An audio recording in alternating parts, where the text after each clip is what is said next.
नमस्कार, आपण पाहतात मॅजिक स्टार न्यूज आणि मॅजिक स्टार न्यूजच्या सकाळच्या बुलेटिनमध्ये आपलं सर्वांचं स्वागत आहे। सकाळच्या बुलेटिनमधील पहिली बातमी आहे वसईमधून। रस्त्यावर खेळत असलेल्या एका 6 वर्षाच्या चिमुकल्या मुलाच्या अंगावरून वाहन चालकाने कार नेल्याची घटना वसई येथून समोर आली।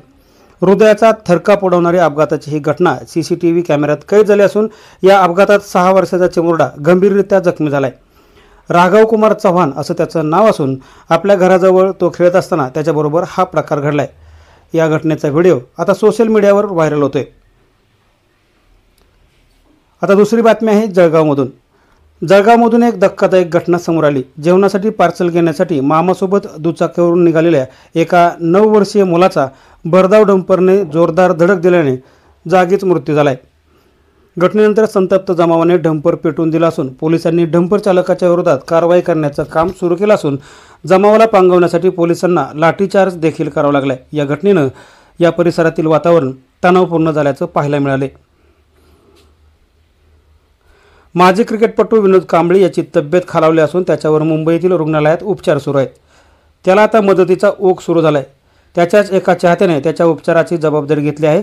आता शिवसेनेचे नेते प्रताप सरनाईक यांच्या वानर सेना या संस्थेने देखील त्याला 20 लाखाची मदत केली।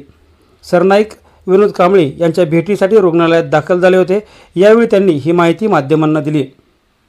या आकृती हॉस्पिटलचे जे मालक आहेत, त्यांचे 3 हॉस्पिटल आहेत, ठाकूरजी त्यांचे मित्र आहेत। आमची एक संस्था आहे जी देशभरामध्ये काम करते, वानर सेना त्याचं नाव आहे। जेव्हा कुठलाही एखादा पेशंट आजारी पडतो आणि त्याला जर मदतीची गरज असेल तर त्यावेळेस ही वानर सेना पूर्ण देशातून काही जे लोक आहेत त्यांना आवाहन करते की ह्या माध्यमातून हा पेशंट आहे आणि याला पैशाची गरज आहे। आणि ती वानर सेना आवाहन केल्यानंतर महिना 2 महिन्यामध्येच खूप लोक जे मदत करायची इच्छा ज्यांची असते ती लोक मदत करतात। काही महिन्यापूर्वीच वानर सेनेचे जे प्रमुख आहे त्यांच्याशी माझं बोलणं झालं होतं, कारण मी त्या संस्थेचा मी सुद्धा एक सदस्य आहे म्हणून काम करतोय। तर त्यांनी आवाहन केलं होतं। विनोद कांबळीच्या खात्यामध्ये काही पैसे पण ऑलरेडी जमा झाले, कारण डायरेक्ट अकाउंटमध्ये जमा करायला सांगितले होते। काही स्वयंसेवी ज्या संस्था आहे, आमच्यावर काही लोक आहेत, त्यांच्या माध्यमातून जवळजवळ 21 लाख रुपये आज जमा झाले। ते 20 लाख रुपये संध्याकाळी ते सगळे येणार आहेत, खास उत्तर प्रदेशवरून येणार आहेत, कारण हे वानर सेनेचे जे प्रमुख आहेत ते उत्तर प्रदेशमध्ये आहेत, तर ते येणार आहेत, ते देणार आहेत। आम्ही आज हा निर्णय घेतला कारण एकनाथ शिंदे साहेबांनी मला आज विनोद कांबळीची भेट घ्यायला इथं पाठवलं। काल मंगेश चिवटे या ठिकाणी जे आमचे वैद्यकीय पथकाचे प्रमुख आहेत ते येऊन गेले आणि एकनाथ शिंदे साहेबांनी श्रीकांत शिंदे फाउंडेशनच्या माध्यमातून 5 लाखाची मदत पण जाहीर केली।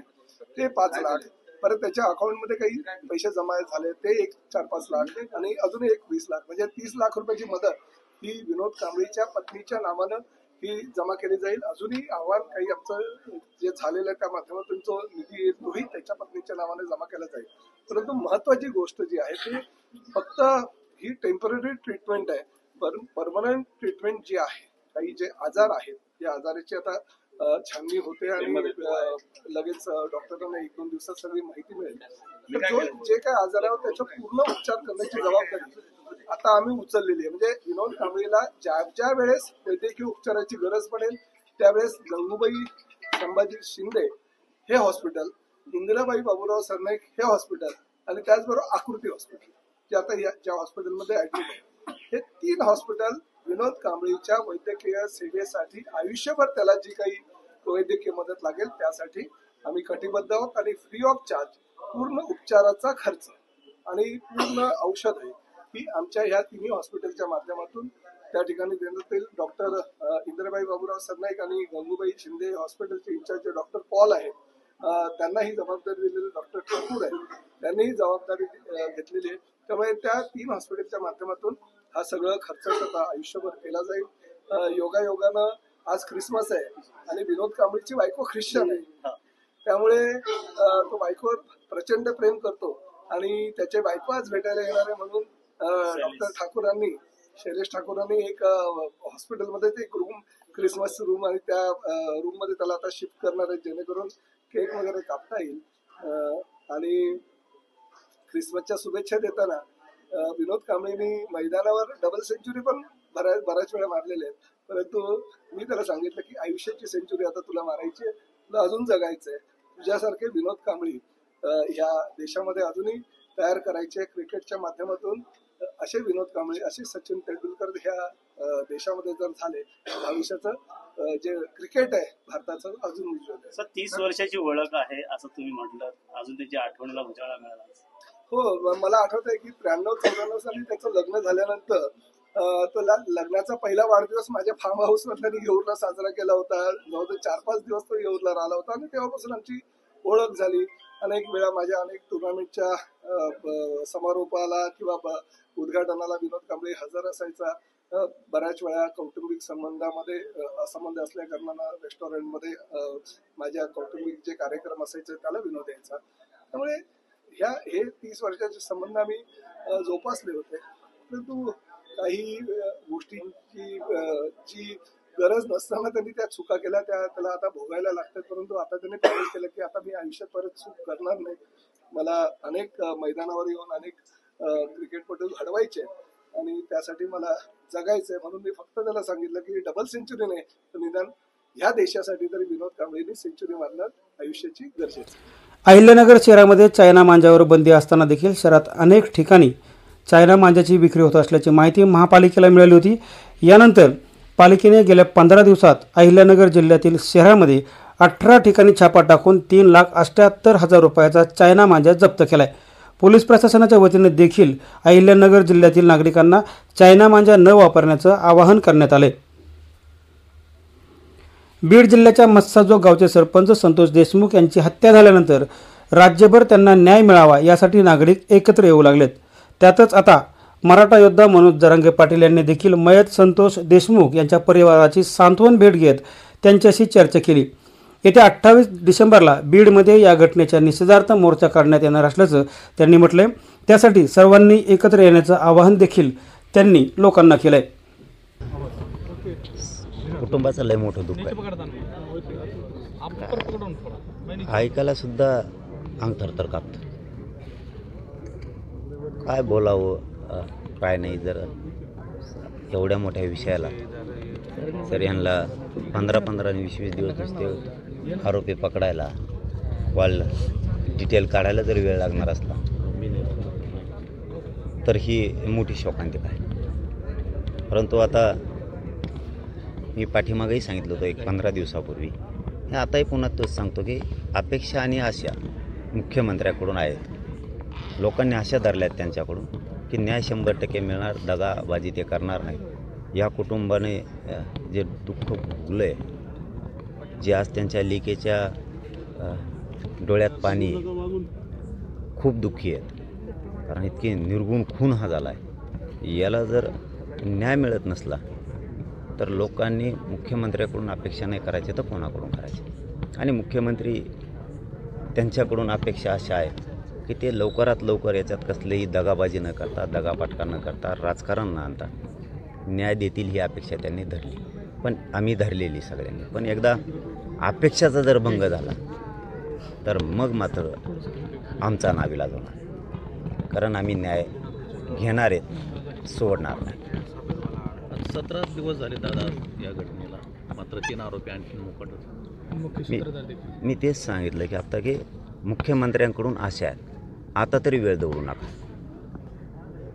साधे चिल्लर धरायला तुम्हाला जर एवढा वेळ लागतो, साध्या 107 सारख्या केसेस होत्या तरी पोलीस उचलून नेते त्यांना.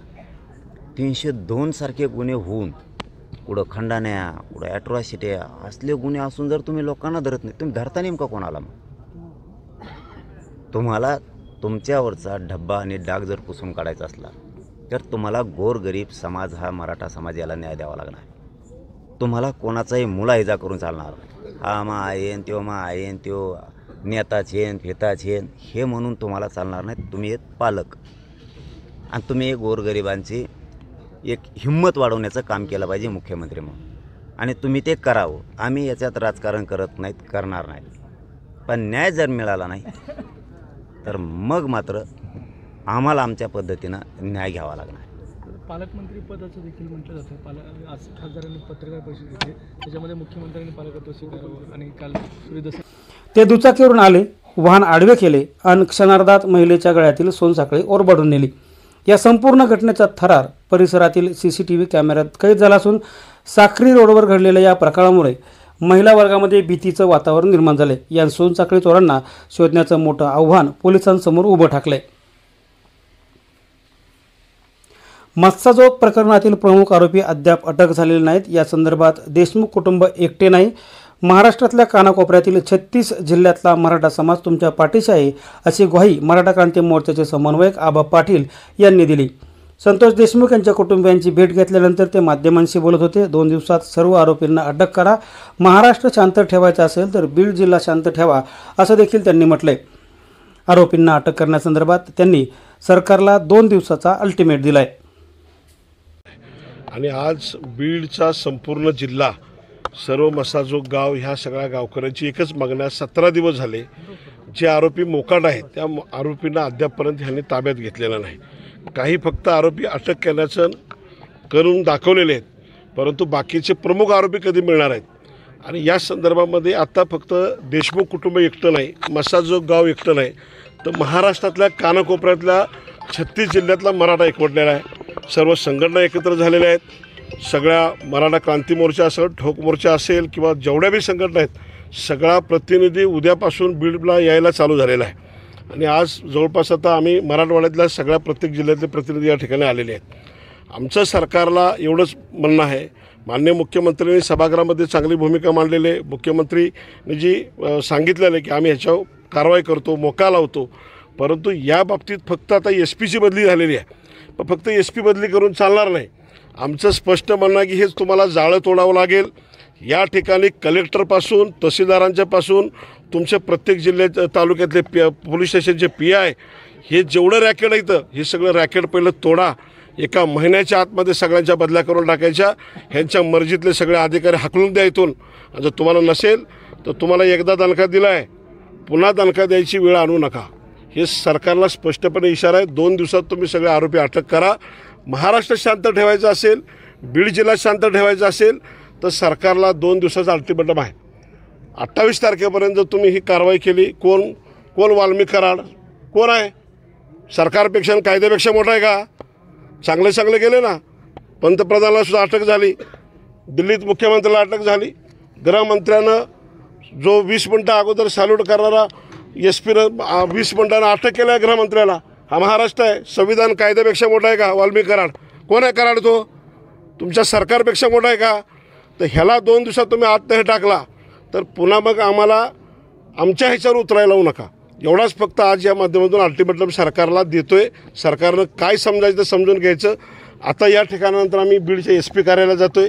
SP साहेबांशी चर्चा करणार आहे आणि SP साहेबांना सुद्धा हेच तुम्हाला सांगितलं ते सांगणार आहे. नाताळनिमित्त अनेक नागरिक लोणावळा परिसरात फिरण्यासाठी दाखल होत आहेत.